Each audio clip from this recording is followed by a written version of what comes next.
Madame, Monsieur, bonsoir. Au menu de questions éco ce soir, amnistie fiscale et transport touristique. Fisc donc en première partie, la fin des échéances approche à grands pas, la fin de ce mois de juin étant le dernier délai pour bénéficier de l'annulation des majorations, amendes, pénalités et frais de recouvrement relatifs aux impôts et autres taxes ou droits ou contributions, mais aussi les redevances dues aux collectivités territoriales. Il faudra donc s'acquitter de ces dus et ainsi assainir la situation fiscale, remettre surtout les compteurs à zéro avec l'administration fiscale. Quelles sont les créances éligibles? Que se passerait-il si on ne respecte pas cette échéance? Que prévoit la loi de finances 2021 en termes d'amnistie fiscale et combien vise l'État à travers cette opération? Pour répondre à ces questions, Mehdi Fakher, fiscaliste et analyste économique, sera avec nous ce soir. Ensuite, en seconde partie, nous ferons le point avec un professionnel du transport touristique sur la situation inquiétante du secteur. Lourdement criblé de dettes, beaucoup de ces professionnels lancent des appels au secours à l'État. Alors, est-ce qu'ils entrevoient le bout du tunnel avec la réouverture de l'espace aérien marocain? Nous ferons le point sur la situation en compagnie de Saad Chamzali de l'Association patronale des transporteurs touristiques de la région Marrakech-Safi. Bienvenue à tous.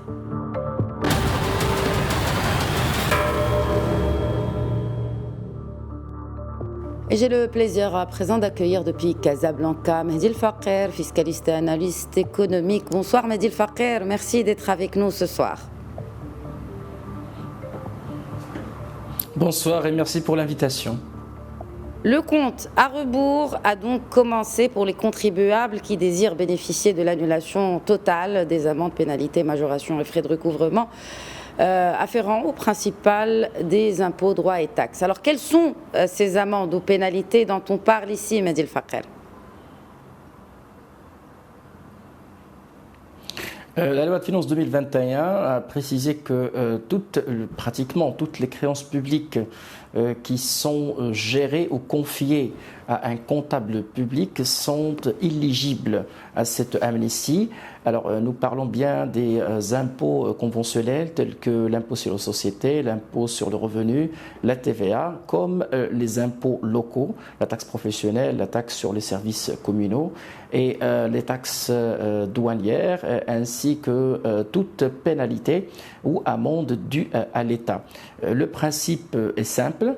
Si nous parlons d'une créance publique, c'est-à-dire sous forme d'un principal adossé à des pénalités, majorations et des frais de recouvrement, l'annulation est de l'ordre de 100% si on s'acquitte du principal. Ceci ne concerne que les créances de 2019 et antérieures, et les créances de 2020 ne sont pas concernées. Par contre, lorsqu'il s'agit de pénalités uniquement, simple pénalité, alors là, l'amnistie concerne 50% à condition de s'acquitter immédiatement de 50% de ces pénalités. Les questions se posent sur le périmètre de cette amnistie. Alors, comme je l'ai expliqué, c'est toute créance publique. Il ne faut pas entendre uniquement les créances fiscales ou parafiscales uniquement, mais toutes les créances. À titre d'exemple, si je prends le cas des pénalités ou des amendes, les contraventions de circulation sont bel et bien concernés par cette amnistie. Très bien. Mais qu'en est-il du coup? Est-ce que la loi de finances a prévu quelque chose pour les impayés de 2020? Non, malheureusement, rien n'a été prévu pour une raison simple, c'est qu'il y avait il allait y avoir un problème de délit d'illicité parce que la loi de finances a été bel et bien votée en 2020 et le fait d'exclure bien sûr au 2020, c'était exprès parce que c'était l'année de l'adoption de la loi. Et donc, c'est comme si on allait pousser ou peut-être demander à des contribuables de ne pas s'acquitter de leurs devoirs en attendant la clôture de cette année, le démarrage de 2021. Toutefois, il faut dire que les contribuables ont toujours la possibilité de solliciter les administrations concernées par le recouvrement afin d'avoir des remises gracieuses sur ces pénalités de 2020 avec bien sûr un principe technique de symétrie des traitements. Ceci est bien sûr laissé à l'appréciation de ces administrations, mais il faut quand même que les contribuables manifestent de la bonne volonté en la matière. Je voudrais juste m'arrêter et revenir peut-être avec vous sur cette différence entre annulation totale et annulation partielle des pénalités. Mehdi El Faghir, si vous pouvez nous expliquer davantage. Parce que vous avez parlé de 50% sur les pénalités, 100% sur les amendes, juste pour qu'on mette un peu plus les choses au clair pour nos téléspectateurs. Alors, le principe, il est simple. Tout contribuable doit se poser la question par rapport à la créance qui est due à l'État. Si cette créance se compose d'un principal et des pénalités et amendes et majorations de retard, puis frais de recouvrement adossés à ce principal, alors tout ce qui est 2019 et antérieur bénéficie de 100% d'annulation de ces pénalités, amendes, majorations et frais de recouvrement à condition de s'acquitter du principal. Le deuxième cas, lorsque nous avons uniquement des pénalités et des majorations, uniquement des pénalités, pas plus, c'est-à-dire qu'il n'y a pas lieu de parler de principal. Dans ce cas, nous parlons de 50%. Je vais donner un exemple très simple de, par exemple, la taxe sur la valeur ajoutée. Vous savez que si je déclare de la TVA due à l'État et que par la suite, je ne paye pas cette TVA, alors au bout d'un certain moment, si cette créance est antérieure à 2019, je paie que le principal et je suis exonéré des majorations et des pénalités de retard. Par contre, si pour une déclaration de TVA, je n'ai pas de TVA à déclarer, donc c'est ce que nous appelons une TVA néant ou nulle, mais j'ai quand même une amende de 500 dirhams à payer qui est prévue par la loi. Dans ce cas, j'ai une exonération de 50% de cette pénalité et je dois m'acquitter de 250 dirhams. C'est un peu la différence entre les deux. Il faut voir, est-ce que nous parlons d'un principal puis majoration, pénalité, bien sûr, et frais de recouvrement, ou nous parlons d'une simple pénalité non adossée à un principal. Alors, au-delà du 30 juin, il se passe quoi, Mehdi El Faghir, au cas où on ne s'acquitte pas de ces dus fiscaux? Au-delà du 30 juin, c'est le droit commun. Donc, c'est le retour à l'application des lois en vigueur. Donc, l'amnistie cesse de produire ses effets et de ce fait-là, tout contribuable ou redevable à l'État est bien sûr responsable, bien sûr vis-à-vis de l'État, de ses créances dues. Et de ce fait-là, une créance vis-à-vis de l'État, ça comprend un principal et des pénalités et majorations de retard. Et ça va être vraiment dommage de rater cette occasion qui permettrait vraiment d'atténuer et de liquider une partie non négligeable de cette créance. Et de ce fait-là, donc, c'est un appel à tous les contribuables pour saisir cette occasion qui se présente et qui ne va pas trop durer. Après, bien sûr, les administrations en charge du recouvrement des créances publiques ont toute la latitude pour appliquer la loi. Certes, il y a toujours cette possibilité de demander et de solliciter des remises gracieuses, mais ceci est laissé à l'appréciation, bien sûr, de ces administrations. Ce n'est pas quelque chose qui est acquise. Est-ce qu'on pourrait éventuellement envisager un nouveau délai, compte tenu de la situation délicate que traversent beaucoup d'entreprises marocaines? Écoutez, sur le plan légal, impossible. Impossible, parce que ceci supposerait une loi des finances rectificative et je ne pense pas que les délais, enfin en termes de temps matériel, c'est très court, très court même, et impossible sur le plan légal, de par les textes ou le corpus qui existe actuellement, d'imaginer un rallongement. Ce n'est même pas prévu au niveau de la loi. Si ça aurait dû être plutôt prévu, on allait éventuellement en parler, mais effectivement, sur le plan en tout cas légal maintenant, c'est vrai que c'est une aubaine que beaucoup d'entreprises souhaiteraient en bénéficier, le contexte étant critique et délicat, mais malheureusement, la loi étant rédigée ainsi, le 30 juin, c'est le 30 juin. Et quid du rééchelonnement? Que dit la loi au sujet du rééchelonnement de ces échéances? Écoutez, moi je vais être très clair. Je ne peux pas interpréter la loi. ce qui est prévu, c'est que nous parlons du paiement du principal. Le terme paiement renvoie à un paiement spontané immédiat de l'intégralité, bien sûr, de ces créances, comme il pourrait renvoyer à une entente ou un accord avec l'administration fiscale pour un rééchelonnement. Ceci dit, je recommande vivement à toute personne, bien sûr, qui souhaiterait ou qui aurait du mal éventuellement à payer, qui n'a pas peut-être les moyens matériels, en tout cas financiers, liquides, de payer immédiatement, de se rendre et de se rapprocher des administrations et des comptables publics en charge du recouvrement. Je pense que des cautions bancaires pourraient permettre de rassurer ces comptables publics quant à la solvabilité bien sûr de ces redevables, bien sûr de ces contribuables, et éviter ainsi toute mauvaise interprétation de la loi. Mais c'est un avis qui n'engage que ma modeste personne.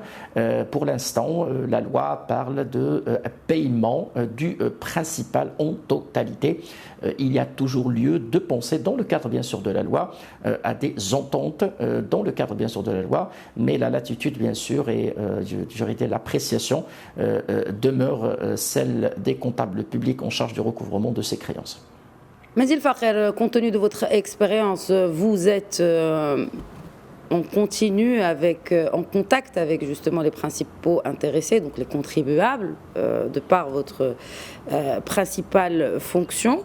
Est-ce que vous sentez qu'il y a une adhésion par rapport à cette opération d'amnistie fiscale? Et de l'autre côté, de combien parle-t-on? Est-ce qu'on a une idée peut-être générale sur la recette escomptée à travers cette opération d'amnistie?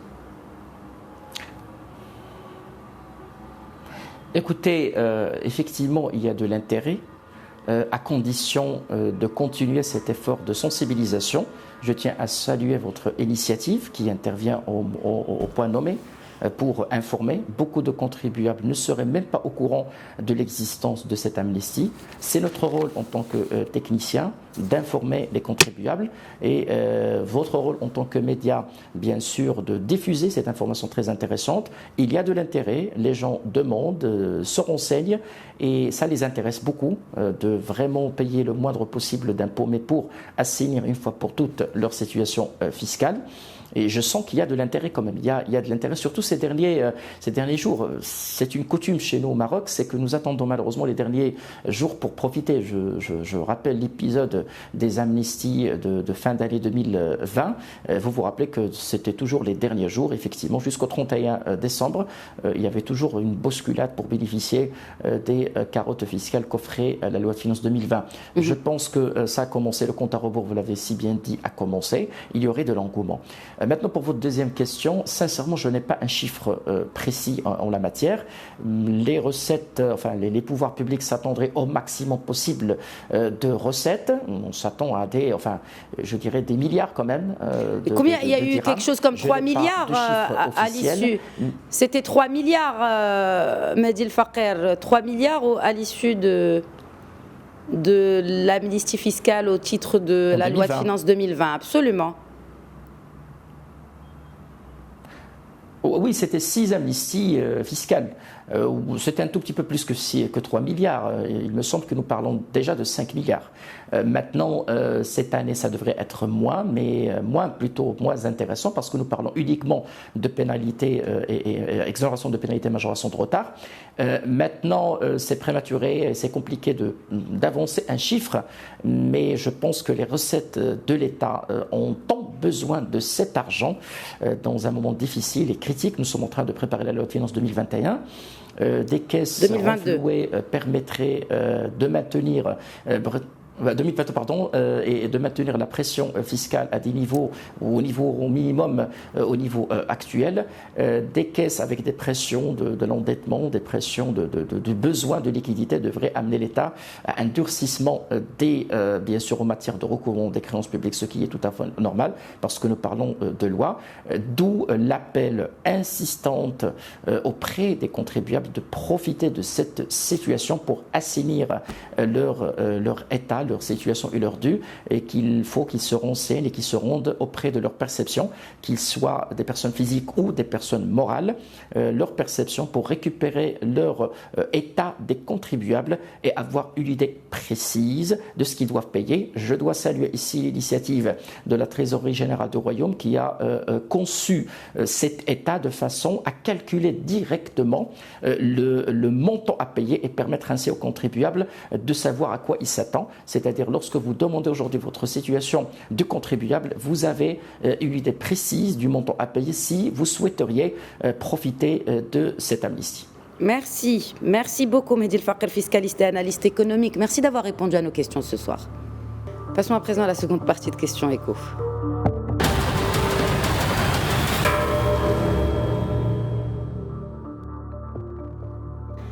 Zoom en cette deuxième partie de votre émission sur le secteur du transport touristique quasiment à l'arrêt depuis plus de 16 mois maintenant. Ces professionnels tirent la sonnette d'alarme et n'envisagent pas un retour à une situation normale avant quelques mois, si ce n'est quelques années. Pourtant, les frontières ont rouvert et le Maroc a d'ores et déjà accueilli les premiers groupes de touristes et de éméreux. Alors, pour faire le point sur la situation, j'accueille depuis Marrakech Saad Chemzari, secrétaire général adjoint de l'association patronale des transporteurs touristiques de cette région, Marrakech Safi. Bonsoir Saad Chemzari, merci d'être avec nous.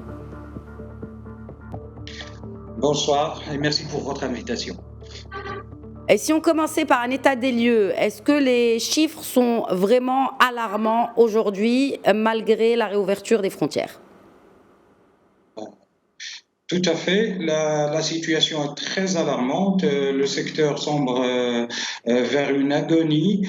Nous sommes à l'arrêt, comme vous l'avez bien dit, depuis plus de 16 mois, et ce depuis la déclaration de l'état d'urgence au Maroc. Nous n'avons jamais pu reprendre notre activité convenablement. Il y a eu une certaine détérioration de notre parc ou de notre flotte, ce qui a causé une certaine dévalorisation de nos entreprises suite à la chute de la valeur patrimoniale de nos véhicules. La situation financière de nos entreprises est, on ne peut plus dire très alarmante, sinon très très grave. Nous n'arrivons plus à honorer nos engagements vis-à-vis des banques et des sociétés de financement. Il y a un grand risque de poursuites judiciaires. D'ailleurs, il y a eu plusieurs poursuites judiciaires qui ont été déclenchées un peu partout dans le Maroc. Il y a eu un grand risque. Il y a également un grand risque de saisie de nos véhicules qui consiste en l'actif de nos sociétés. Et puis, par ailleurs, il y a le risque de la déclaration des faillites de nos entreprises si la situation ne change pas. Très bien, donc une situation clairement critique. Alors, si la situation ne change pas, est-ce que la situation ne change pas maintenant que les frontières sont rouvertes et qu'on commence à recevoir des groupes de touristes étrangers, mais aussi les éméreux ? Tout d'abord, nous tenons à préciser que nous avons accueilli avec très grande satisfaction la décision de reprise des vols. Par contre, cela ne peut relancer notre activité. Bien entendu, il y aura des secteurs dans le secteur touristique qui reprendront plus vite que d'autres. Nous estimons que le transporteur touristique sera vraiment le dernier à reprendre son activité. Comme vous avez noté, comme vous avez cité, Madame, il y a le retour des éméreux. Nous avons constaté que la majorité des sièges réservés sur les vols durant le mois de juillet et août et même septembre, c'est nos chers éméreux. Donc, comme vous le savez, le transport touristique n'a jamais été et ne sera jamais le moyen de transport idéal pour nos éméreux. Ils préfèrent bien davantage la location de voitures parce qu'elle offre une certaine liberté de déplacement, une certaine intimité. C'est notre à mettre au service des clients un véhicule avec chauffeur. et donc ça limite cette sorte d'intimité. Par rapport au transport touristique, il travaille beaucoup plus avec les touristes internationaux. À ma connaissance, les prix des vols restent relativement chers. Euh, Ce qui n'encourage pas vraiment les touristes internationaux à venir au Maroc durant cette période. Le fait d'avoir mis le Maroc dans la zone ou bien dans la liste orange limite bien entendu le nombre de touristes qui risquent de visiter le Maroc durant l'été. Comme vous le savez, mettre le Maroc dans la liste orange, cela signifie qu'il y a un risque de mise en quarantaine au retour, sinon des tests et tout ça. Et puis, notre personnel n'a pas été vacciné, donc cela quand même limite l'envie de visiter le Maroc et augmente le risque de Donc contamination. c'est l'une des propositions justement des professionnels pour une bonne reprise, c'est de vacciner les professionnels, ou en tout cas notamment les chauffeurs, afin de leur permettre d'exercer en toute sécurité sanitaire. Donc sur cette proposition, vous avancez plus ou moins la même proposition que celle avancée par la Fédération la semaine dernière. Oui, tout à fait. C'est une proposition que nous avons également faite à la Confédération nationale de tourisme. Bien entendu, la vaccination sera vraiment un plus pour notre destination et pour le secteur touristique au Maroc. Nous avons également pour une reprise favorable ou plus rapide, nous avons également fait pas mal de propositions. C'est, comme vous savez, remettre un véhicule de transport touristique en activité, ça nécessite vraiment un grand investissement. Permettez-moi de rentrer un peu dans le détail. Par exemple, un véhicule de 8 places qui est de troisième série nécessitera tout simplement dans les 10 000 dirhams pour la remise en circulation. Cela, les 10 000 dirhams représentent le changement des pneus, la vidange, le nettoyage ou bien le lavage complet. Bien évidemment, nous aurons aussi besoin d'une aide du secteur des assurances. Les prix d'assurance sont très très élevés. Nous avons d'ailleurs fait part de notre volonté ou bien de notre souhait de revoir la tarification des assureurs. Comme à titre d'exemple, un véhicule de deuxième série 17 places coûterait dans les 14 000, 15 000 de frais d'assurance, alors que dans un autre service comme le transport de personnel ne coûte que dans les 5 000 dirhams. Donc la différence, elle est vraiment énorme. Nous avons aussi proposé ou bien demandé une exonération des charges fiscales et sociales de nos entreprises, la révision également du régime fiscal du secteur du transport touristique, par exemple la réduction du taux de TVA qui est de 14%, alors que dans d'autres destinations, il avoisine les 7, 8%, 10% maximum. Et puis, nous avons également proposé une simplification de cahier de charges régissant notre activité et puis l'ouverture à la digitalisation, c'est-à-dire rendre plus accessibles nos services aux Marocains, aux nationaux, aux MRE et bien évidemment aux touristes internationaux. Très bien. En tout cas, pas de visibilité claire pour la reprise. Brièvement, pour terminer ça, Chemzari.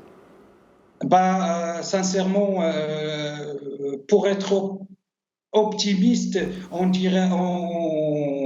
peut espérer une certaine reprise début 2022, sinon beaucoup plus tard. D'ailleurs, nous avons demandé au comité de veille économique la prolongation de l'octroi des indemnités de nos salariés minimum jusqu'en décembre 2021 et également la mise en application du moratoire sans intérêt et sans pénalité pour les échéances ou bien non dues vis-à-vis des banques. Donc, si question de visibilité, je ne vois pas de reprise avant 2022. Très bien. Merci Saad Chemzari de l'association patronale des transporteurs touristiques de la région Marrakech-Safi. Merci d'avoir répondu à nos questions. Merci à vous. Voilà, c'est la fin de Questions Éco. Je vous souhaite à toutes et à tous une excellente soirée.